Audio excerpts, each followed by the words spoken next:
parler de Dieu. Je ne sais pas si vous croyez en Dieu, mais Dieu est bel et bien réel. Ce n'est pas un rêve, ce n'est pas non plus une utopie, mais c'est une vérité. Je sais que beaucoup d'entre vous, vous passez votre temps à préparer votre retraite. Vous passez votre temps à préparer votre mariage. Mais beaucoup d'entre vous aussi ne passent pas leur temps à préparer leur éternité. Nous devons préparer notre éternité, car il est réservé à nous les hommes de mourir une seule fois, d'après quoi vient le jugement. Il est réservé à nous les hommes de mourir une seule fois, d'après quoi vient le jugement de Dieu.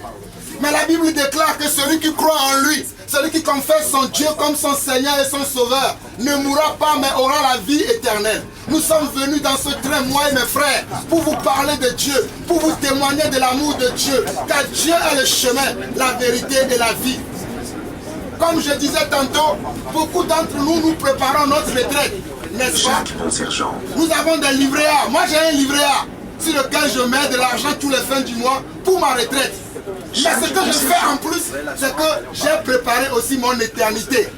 Car je sais que le jour où je vais mourir, ça ne sera pas la fin réelle pour moi.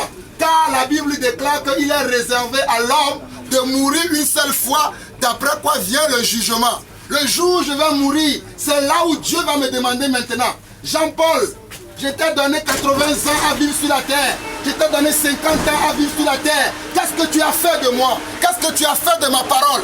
C'est ce que Dieu va me demander. Il va me demander, Jean-Paul, tu as vécu 40 ans, 50 ans, 60 ans, 70 ans sur la terre. Qu'est-ce que tu as fait de ma vie? Qu'est-ce que tu as fait de ma parole? Parce que même la vie que nous avons aujourd'hui, c'est Dieu qui nous l'a donnée. Malheureusement, beaucoup ne croient pas à ça. Mais c'est Dieu qui a permis que tu te réveilles aujourd'hui. Que tu sois parmi les vivants, ce n'est pas par tes propres forces. Il y a des gens qui comptent sur leur travail. Croyez-moi, les entreprises se ferment aujourd'hui. Quand l'entreprise dans laquelle tu travailles ferme, qu'est-ce que tu vas faire? Quand ton mari, ta femme t'abandonne, qu'est-ce que tu vas faire? C'est pour ça que tu dois croire en Dieu. Et en ce moment-là, Dieu va te soutenir. Dieu va te dire comment tu dois vivre maintenant. C'est pour ça que vous me voyez parler comme ça. Ce n'est pas comme moi, je suis déjà arrivé. Mais c'est parce que j'ai reçu Jésus dans ma vie. Et tous les jours, Jésus m'enseigne comment vivre. Gare de l'Est. Donc nous avons avec nous des Bibles qui parlent de Jésus-Christ. Nous avons ici avec nous des Bibles. Mes frères peuvent vous en donner. Si vous avez besoin de Bibles, demandez à un frère. Levez vos mains. Moi, je veux simplement une Bible. Nous la donnons gratuitement. Et nous ne vous invitons pas à venir dans notre église. Nous donnons simplement la parole de Dieu. Si vous voulez la parole de Dieu, levez simplement la main là où vous êtes. Nous allons vous donner une Bible gratuitement. Nous allons vous donner un prospectus aussi gratuitement. Mais sachez que Dieu s'est révélé à vous aujourd'hui par la bouche de ses serviteurs. Soyez bénis, ayez un bon après-midi. Bye bye. Mesdames, Messieurs, bonjour. Nous venons pour vous apporter la parole de Dieu. La parole qui est la vie. C'est la seule parole qui sauve. Jésus-Christ a dit, je suis le chemin, la vérité et la vie. Nul ne peut être sauvé sans Jésus-Christ. Vous ne pouvez pas emprunter un autre chemin que celui que Jésus-Christ lui-même a emprunté. Jésus nous appelle à nous repentir de nos péchés. Nous tous qui sommes ici, personne de nous ne peut dire qu'il n'a jamais péché. Celui qui a péché, qu'il sache que dès aujourd'hui, il ne peut pas entrer dans le ciel.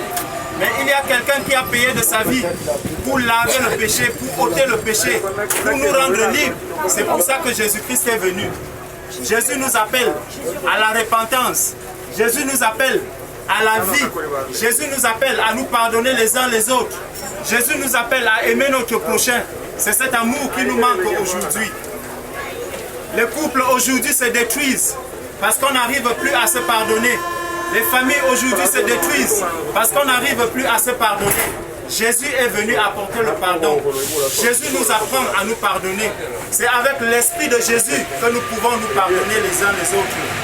En cette journée, nous vous appelons à vous tourner vers Jésus-Christ.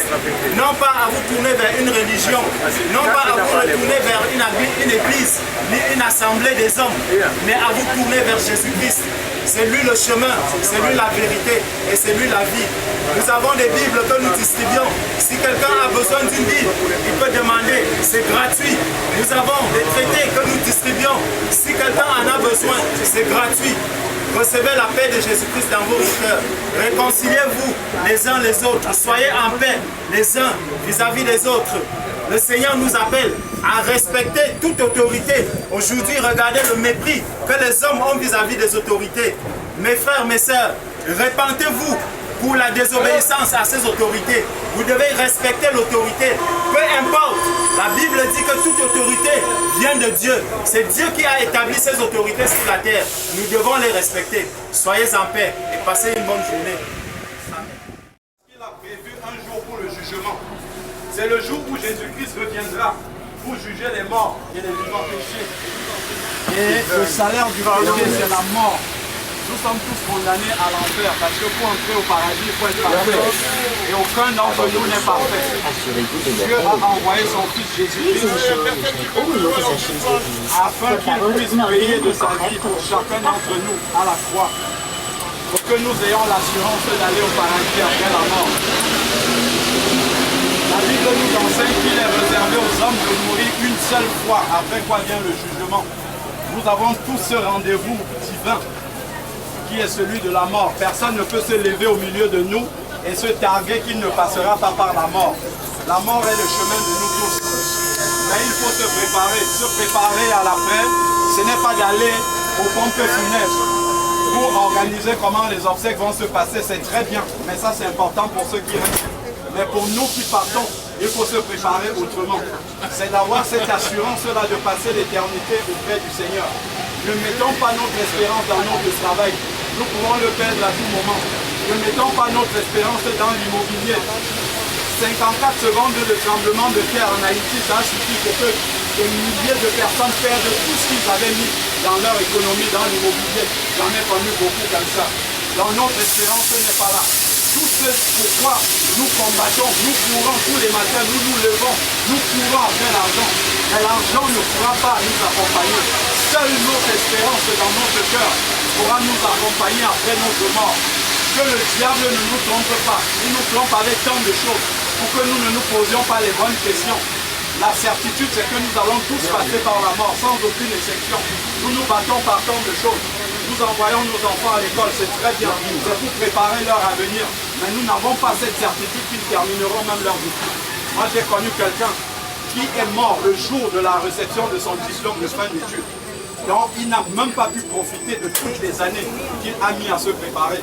Par contre, la mort, on ne pourra pas y échapper. Nous allons tous devoir y passer. Et pour ça, il faut se préparer. Il faut faire la paix avec Dieu. Nous ne sommes pas venus pour vous enseigner une religion. Nous n'en avons pas. Mais c'est vraiment d'avoir une relation personnelle avec Dieu. Dieu veut venir habiter dans le cœur des êtres humains. Pouvoir aimer son prochain comme soi-même. C'est ce que Dieu nous demande. Que Dieu vous bénisse tous abondamment. Nous passons pour distribuer la parole de Dieu, qui est la parole la plus importante que nous ayons reçue de toute la vie. Donc, si quelqu'un veut recevoir la parole de Dieu, on la distribue. Si quelqu'un a besoin de la Bible, la parole de Dieu qui est gratuite, nous la distribuons aussi gratuitement. Et on n'attend rien de personne, juste vous donner cette parole-là. Que Dieu vous bénisse abondamment. Dieu veut mettre le pardon dans notre cœur et de nous apprendre à vivre avec notre prochain dans la paix, pouvoir pardonner à ses ennemis. C'est ça le problème de notre société. C'est que nous avons tourné les dos à Dieu. Et maintenant nous sommes en proie à tous les problèmes, toutes ces difficultés. Que Dieu vous bénisse abondamment. Nous saluons de la part de notre Seigneur Jésus-Christ qui nous aime. Il nous envoie pour vous dire qu'il nous aime et qu'il veut vous sauver. Il veut que chacun de nous puisse venir au paradis à la vie. Mais c'est pendant qu'on est vivant qu'on se débat. Regardez la mort du programme. Toutes les prières, tous les corps arrivent à rien. C'est pendant qu'on est vivant qu'on accepte. Le chemin, le seul pour aller au paradis, c'est que nos péchés puissent être pardonnés. Parce que le paradis est saint, il est parfait. C'est un endroit où Dieu réside. Et Dieu est saint, il est parfait. Aucun d'entre nous ne sommes saints. Donc nous avons besoin de Jésus-Christ. Jésus-Christ qui a payé sa vie à la croix pour que nous ayons ce salut-là. Ce salut, il est gratuit, mais il faut l'accepter. Il faut le recevoir dans son cœur. Nous nous préparons pour tant de choses. Mais la seule chose la plus importante, devant laquelle aucun de nous ne va échapper, c'est la mort.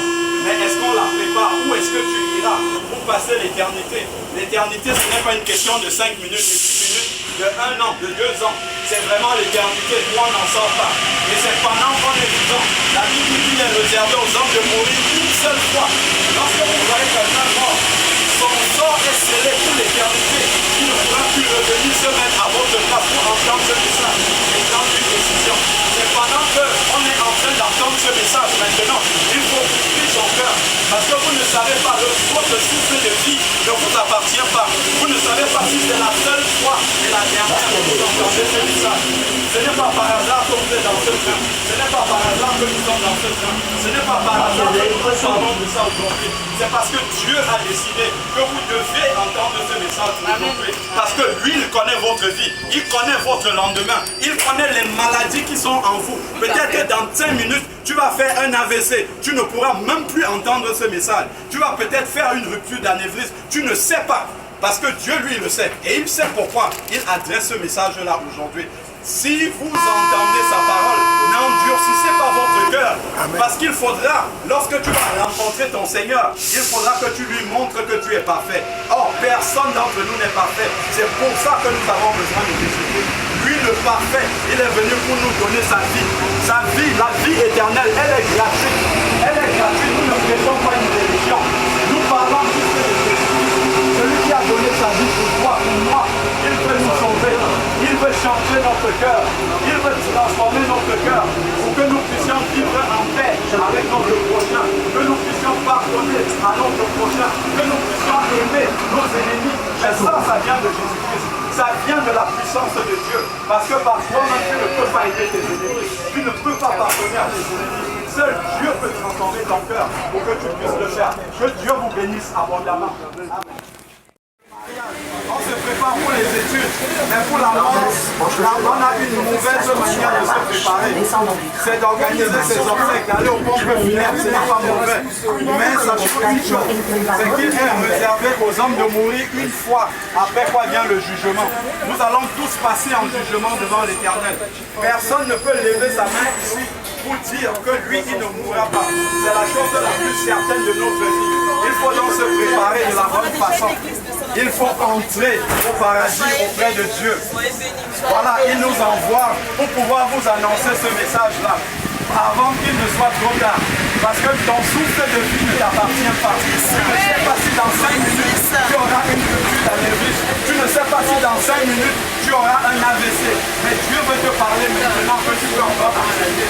Il veut te dire de repentir de tes péchés, de demander pardon. Dieu veut ton cœur. Dieu veut changer ton cœur. Il veut te donner la capacité d'aimer ton prochain. Il veut te donner la capacité de pouvoir pardonner à tes ennemis, de pouvoir vivre en paix avec ton voisin, avec ton frère, avec ta soeur. Il y a des années, tu t'es brouillé avec ton père, avec ta mère. Tu ne lui parles plus, mais Dieu te demande de te réconcilier avec lui. Dieu te demande de demander pardon à ton père. Dieu te demande de demander pardon à ta mère, avec laquelle tu t'es embrouillé. Dieu te dit que ce n'est pas une bonne chose. Dieu te demande de demander pardon à ton frère, avec lequel tu ne parles pas depuis des années. Dieu te dit, il t'avertit, parce que ton souffle de vie ne t'appartient pas. Peut-être que tu n'auras pas le temps de faire la paix avec ton frère, de faire la paix avec ta mère. Mais Dieu t'appelle aujourd'hui à demander pardon pour le mal que tu as fait. Dieu veut changer ton cœur. Dieu veut te pardonner de tes péchés. Ouvre ton cœur et parle à ton Dieu. Il est là aujourd'hui, te tend la main. Saisis-la.